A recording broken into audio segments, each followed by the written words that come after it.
রব্বুল আলামিন সূরা মুমিনের 1 নম্বর এবং 2 নম্বর আয়াতের মধ্যে বলেন, ক্বাদ আফলাহাল মুমিনুন আল্লাযীনা হুম ফি সালাতিহিম খাশিউন।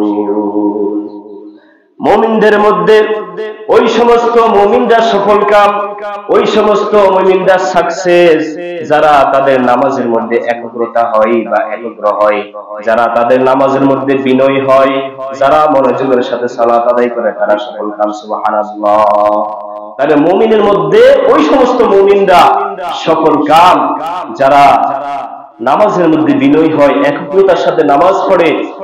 যখন তারা নামাজ পড়ে তারা মনে করে যে আমি আল্লাহ তাআলাকে দেখছি অথবা আল্লাহ তাআলা আমাকে দেখছে। এই মনোভাব নিয়ে যারা সালাত আদায় করে, আল্লাহ তাআলা বলছেন তারা সফল কাম। সুবহানাল্লাহ। সফল কাম মানে দুনিয়াতে তারা যখন যা দরকার সবকিছু পেয়ে যায়, আর চূড়ান্ত পর্যায়ের সফলতা হিসাবে তারা কাল কিয়ামতে জান্নাত লাভ করবে। সুবহানাল্লাহ। উলাইকা হুমুল ওয়ারিসুন আল্লাযীনা ইয়ারিসুনাল ফিরদাউস হুম ফিহা খালিদুন। যে তারা এমন এক উদ্যানের মালিক হবে, কাল কিয়ামতে তারা এমন একটা বাগিচার মালিক হবে যেখানে তারা চিরকাল থাকবে। তার মানে জান্নাতুল ফিরদাউস তারা অর্জন করে ফেলেছে। দুনিয়াতে থেকে তারা জান্নাতের সুসংবাদ লাভ করেছে, দুনিয়াতে থেকেই তারা জান্নাত অর্জন করে ফেলেছে। তাহলে আমাদেরকে সেই সালাত, সেরকম নামাজ আমাদেরকে পড়তে হবে। আবার যদি নামাজের মধ্যে বিনয়ী হই, মনোযোগের সাথে নামাজ পড়ি, তাহলে আল্লাহ তাআলা আমাদের জন্য ওয়াদা করেছেন যে তোমাদেরকে জান্নাতুল ফিরদাউস দিয়ে দেওয়া হয়েছে। আল্লাহ তাআলা আমাদেরকে মনোযোগের সাথে সালাত আদায় করার তৌফিক দান করুন। হাদিস শরীফে রাসূল করিম সাল্লাল্লাহু আলাইহি ওয়াসাল্লাম অনেকগুলা কথা বলেছেন। তারপরে তিনি বলেন, যে ব্যক্তি নিজের নামাজে চুরি করে, কি করে? নামাজে চুরি করে, সেই চোর হইতে দুনিয়ায় তার বড় কোনো চোর নাই। কথা বুঝছেন? সাহাবায়ে কেরাম রাদিয়াল্লাহু তাআলা আনহু বললেন, ইয়া রাসূলুল্লাহ, নিজের নামাজের মধ্যে চুরি করে সেটা কিভাবে?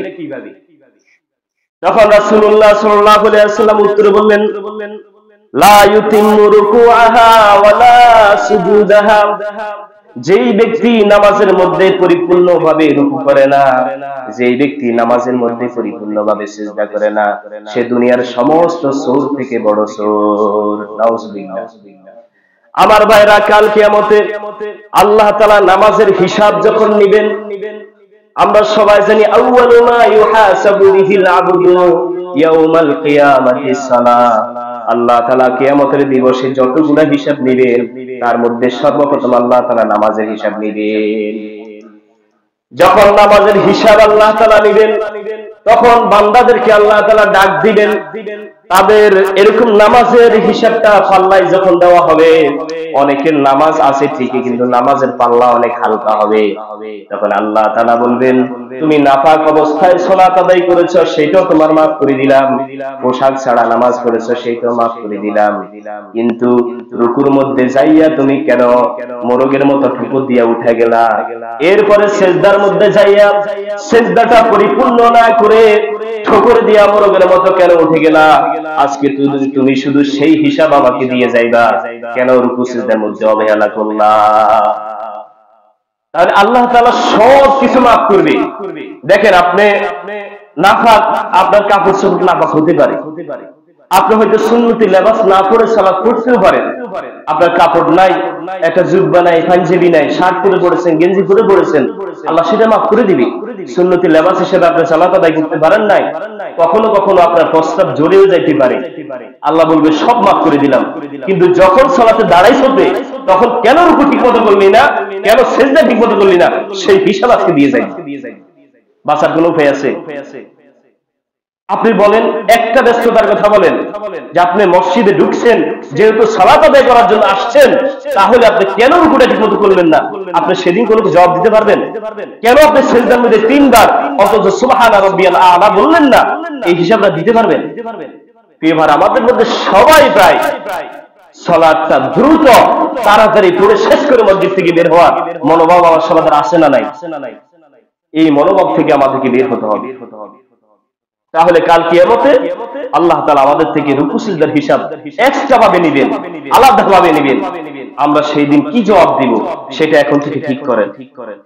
যদি ঠিক করতে পারেন আলহামদুলিল্লাহ।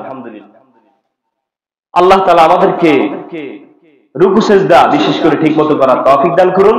তাহলে নামাজের মধ্যে কি চুরি করি আমরা? রুকু ঠিকমতো করি না, এটা চুরি। সিজদা যদি ঠিকমতো না করি, এটাও কি চুরি।